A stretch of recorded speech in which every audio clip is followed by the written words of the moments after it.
This is a traditional dance done by a tribe called Tswana.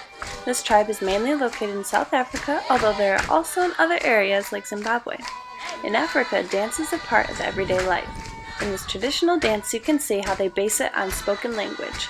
Normally their dances convey a message regarding various emotions or important events in life, like ceremonies, rituals, and worship. They convey this through each individual body part that has its own story to tell, which make isolations pretty prevalent in their dances. Since there are so many tribes and histories in Africa, there will be many different styles and interpretations. However, there are basic themes like connecting to the earth by bending the knees and getting lower to the ground, involving the audience in participation, and always having a drum beat as the heartbeat of the dance, or in this case, the stamping of feet to resemble drums. Let's look now at a more modern type of dance acted out by our fellow students, and pay attention to see if you can spot any of the elements of the dancers.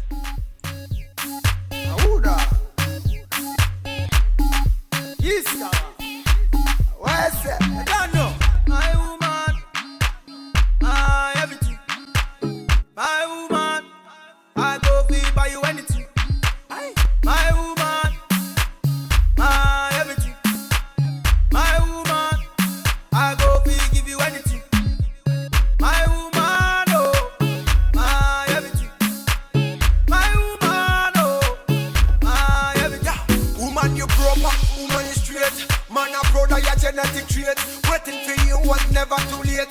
Remember say you want the food in on my plate. Yeah, I love me indicate and it is so concrete. And we never lose faith for making you my soulmate. Get this one straight, say are you married? No matter how them yet they can tell you any date. Give you anything, pon the bed. First thing, early morning medicine. You want me everything.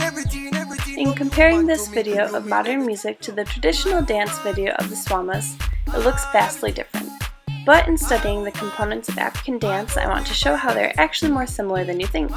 Like I said earlier, dances convey a message of things like emotions or worship. The couple in this video is shown praying multiple times, which represents worship. Next, you can see both the guys and girls using isolating movements, or movements that emphasize a certain body part, consistent with the traditional dancers. The girls in this video are the ones to really get low to the ground and connect with the earth, but the guys do it also. Especially the guy in the red shirt, who is shown sitting on the ground for half the time. Also, you see that the guy and girl dancers do not mix, which is the same in the first video. It's a traditional African custom that sets apart their dances from many others. And finally, we have the steady beat of the drum, necessary for any African song. You want me everything, no me woman to me, you mean everything.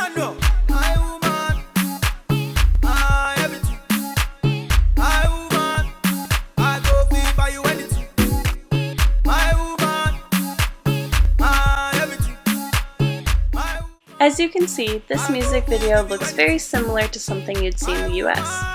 But did you know that that's because the US was inspired by African culture in so many ways that we adopted many styles from them?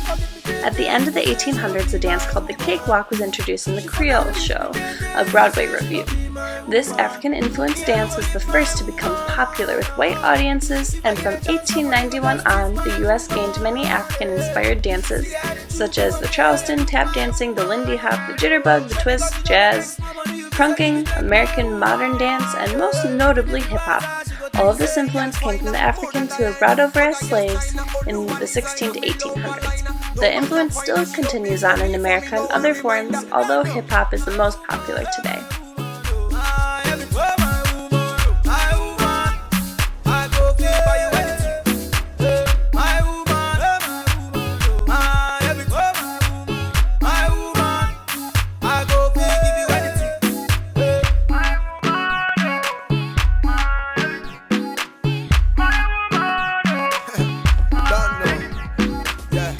So now that you know some of the components that make up African dance, I challenge you to look up some videos on your own and see if you can identify the components that we went over today.